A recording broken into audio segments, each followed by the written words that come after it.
Question number 45 देखते हैं। Two metal wires of the identical dimensions are connected in series. If sigma 1 and sigma 2 are the conductivities of the metal wires respectively, the effective conductivity of the combination. Basically equivalent material कौन सा होगा ये पूछा है। तो ऐसे सवालों को करने का कॉमन तरीका कहीं भी है। आपसे बोला है हमारे पास दो आइडेंटिकल वायर है, मैं मानता हूँ उसकी लेंथ एल है और एरिया ए है दोनों वायर्स की, बट सवाल ने दोनों के मटेरियल अलग अलग देख रखे हैं। इसकी कंडक्टिविटी सिग्मा 1 है, इसकी कंडक्टिविटी सिग्मा 2।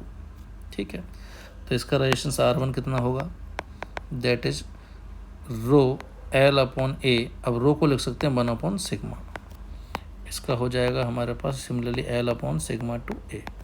अब सवाल ने क्या बोला है कि इक्विवेलेंट मटेरियल का सिग्मा कितना होगा। तो इक्विवेलेंट मटेरियल का मतलब क्या है कि अपन को डायमेंशन तो सेम रखनी है, जो भी रेजिस्टेंस है उनकी डायमेंशंस में कोई फ़र्क नहीं होगा, वो तो सेम रखे जाएंगे।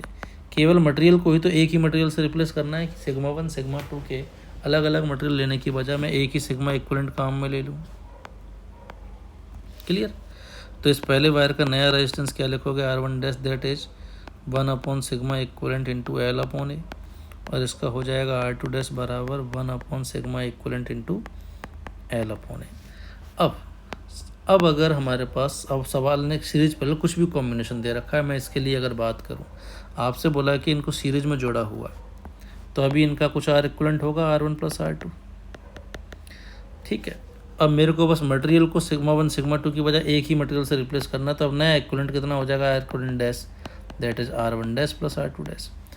अगर ये नया मटेरियल हमारे पास जो आया है अब ये पिछले वाले के ही इक्विवेलेंट है, तो ऐसे में इक्विवेलेंट रेजिस्टेंस सेम होना चाहिए। तो इक्विवेलेंट होने के लिए मैं साफ कह सकता हूँ कि पहले जितना इक्विवेलेंट रेजिस्टेंस था उतना ही एक ही मटेरियल काम में लेने के बाद में होना चाहिए। मतलब R1 प्लस R2 की वैल्यू उतनी ही होगी जितनी R1 dash plus R2 dash की है। पैरेलल कॉम्बिनेशन के लिए अपन 1/R1 प्लस 1/R2 बराबर 1/R1 dash plus 1/R2 dash कर रहे होते। बस अब कुछ नहीं बचा सवाल में, R1 R2 को रिप्लेस करते हैं, तो R1 की वैल्यू है 1 अपॉन सिग्मा वाला एल अपॉन ए, ये हो जाएगा 1 upon sigma 2 L upon A बराबर 1 upon sigma equivalent L upon A plus 1 upon sigma equivalent L upon A. L upon A सब में से कॉमन आके कैंसिल हो रहा है, तो आ गया 1 upon sigma 1 plus 1 upon sigma 2 equal to 2 upon sigma equivalent. तो ये बन गया हमारे पास सिग्मा 1 सिग्मा 1 प्लस सिग्मा 2 बराबर 2 अपॉन सिग्मा इक्विवेलेंट। तो यहाँ से सिग्मा इक्विवेलेंट की वैल्यू आ रही है 2 सिग्मा 1 सिग्मा 2 अपॉन में सिग्मा 1 प्लस सिग्मा 2।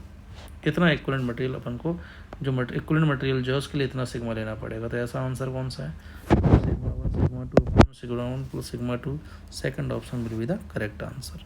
क्लियर बेटा।